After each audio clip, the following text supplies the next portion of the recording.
میں جانتا ہوں کہ تمہارے ذہن میں یہ سوال ضرور ہوگا کہ میں نے اللہ سے بڑی دعائیں کی، اتنی بار میں نے اللہ کا ذکر بھی کیا، تہجد بھی پڑھی، لیکن اب تک میری دعا قبول کیوں نہیں ہوئی؟ تو سنو، اس مہربان اور حقیقی بادشاہ سے یہ کیسے امید کی جا سکتی ہے کہ وہ تمہیں صلے کی امید دلا کر مایوس کر دے، کیونکہ اللہ تعالیٰ قرآن پاک میں خود فرماتا ہے کہ لوگوں اپنے پروردگار سے عاجزی سے اور چپ کے دعائیں مانگا کرو، اور اللہ سے خوف رکھتے ہوئے اور امید رکھ کر دعائیں مانگتے رہنا، اور کچھ شک نہیں کہ اللہ کی رحمت نیکی کرنے والوں کے قریب ہے، اور جو فائدہ تمہیں حاصل نہ ہو سکا اس کا غم نہ کھایا کرو۔ اللہ بڑا قدردان اور بردبار ہے، اور حاضر اور غیب چیز کو جانتا ہے۔ اور اگر آج تم اپنی ناممکن دعا کی قبولیت کے منتظر ہو اور یہ طویل انتظار تمہیں تکلیف میں ڈالے ہوئے ہے، تو یاد رکھو جس مہربان رب کے قبضہ قدرت میں تمہارے گردش و لیل و نہار ہیں، وہی تمہارے عروج و زوال کا بھی حاکم ہے، اور اللہ نے تمہیں پیدا کر کے چھوڑ نہیں دیا، بلکہ تمہاری رہنمائی، حفاظت اور حاجت روائی کا ذمہ خود ہی لیا ہے۔ اور اگر آج تمہارے امیدوں کے دیے بجھ رہے ہوں تو سنو، رسول اللہ صلی اللہ علیہ وآلہ وسلم نے فرمایا کہ تمہارا رب اپنے بندوں کی مایوسی پر مسکراتا ہے، حالانکہ اس کی طرف سے حالات کی تبدیلی قریب ہوتی ہے۔ بے شک تو اپنے رب کی خیر سے کبھی محروم نہیں ہوں گے جو مسکراتا ہے۔ اور جانتے ہو کہ جب اللہ تعالیٰ تمہاری ناممکن دعاؤں پر راضی ہونے لگتا ہے تو وہ تمہیں حکمت اور فہم نصیب کرتا ہے، جو بڑے سے بڑے بگاڑ کو سنوارنے کی اہلیت رکھتا ہے، اور وہ رحمان تمہارے دل کی خلجان کو دور کر کے وہ راہ راست تمہیں دکھاتا ہے جس سے زندگی کے ہر بگاڑ کا قفل کھولا جا سکتا ہے۔ اور جان رکھو کہ قرآن پاک خود کہتا ہے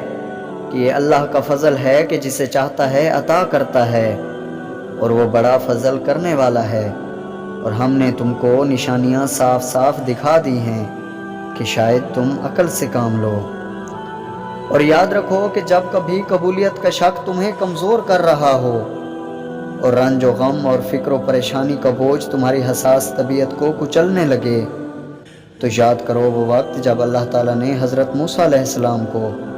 منصب عظیم پر مامور کر کے فرعون اور اس کی عظیم سلطنت سے جا ٹکرانے کا حکم دیا۔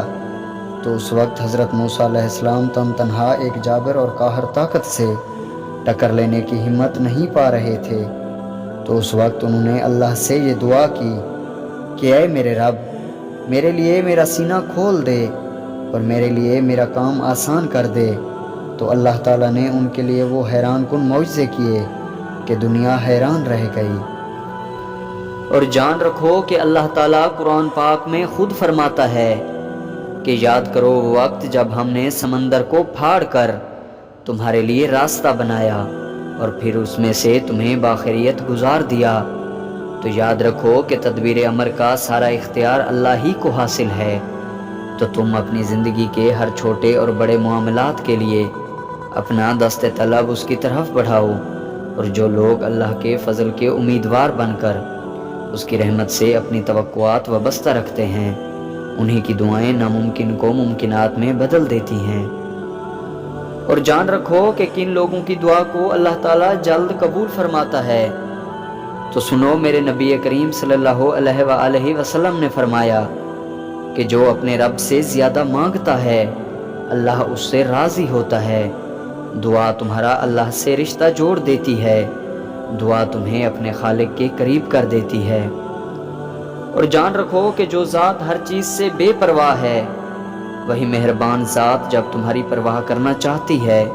تو تمہیں اپنے کرب کا موقع دینے کے لیے ہر طرف سے اکیلا کر دیتی ہے۔ اور کتنی خوبصورت ہوتی ہے وہ تنہائی جہاں بندہ اپنے خالق کی بندگی میں ہر فکر سے آزاد ہو کر قرب خداوندی میں وہ رحمتوں کے وہ خزانے لوٹتا ہے جو اس کی روح کو مسرتوں سے بھر دیتی ہیں۔ اور جانتے ہو کہ جب اللہ تمہاری ناممکن دعا کو قبول کرنے والا ہوگا تو تمہیں یہ حیران کن نشانی ضرور ظاہر ہوگی جو تمہاری دعاؤں کے راستے کی ہر رکاوٹ کو دور کر دے گی۔ کہ جب تمہاری خواہشات اور تمہاری طلب تمہیں نیکیوں کی طرف راغب کرنے لگے اور تم اللہ کے خوف سے آنسو بہانے لگو تو سمجھ لو کہ تم ہی وہ خوش نصیب ہو جس سے اللہ راضی ہو چکا ہے۔ اور جان رکھو کہ اللہ تعالیٰ قرآن پاک میں تمہیں خوشخبری سناتا ہے کہ اللہ کسی پر ذرا برابر ظلم نہیں کرتا۔ اگر کوئی نیکی کرے تو اللہ اسے دوچن کرتا ہے اور پھر اپنی طرف سے بڑا اجر عطا کرتا ہے، اور وہ نیک لوگوں کو دوست رکھتا ہے۔ مطمئن ہو جاؤ، تمہاری دعائیں، سچی نیت اور تمہارا صبر خالی شاخوں پر پھل لانے ہی والا ہے، اور وہ مہربان حاصل کی تسکین کی بے پایاں مسرتیں عطا کرنے ہی والا ہے۔ وہ عنقریب تمہارے دلوں کے ہر گھاؤ کو اپنی محبت کے مرہم سے بھر کر تمہاری مانگی ہر دعا پر اپنے کن معجزات تمہارا مقدر کرنے والا ہے، جو تمہاری زندگی کو ہمیشہ کے لیے خوشیوں سے بھر دیں گی انشاءاللہ۔ ویور، اگر آپ کو یہ میری ویڈیو اچھی لگی ہو تو پلیز میرے چینل کو سبسکرائب اور اس ویڈیو کو لائک اور شیئر ضرور کر دیں، اور میں دعا کرتا ہوں کہ اللہ پاک آپ کی ہر نیک دلی خواہش پوری فرمائے اور آپ ہمیشہ مسکراتے رہیں، آمین۔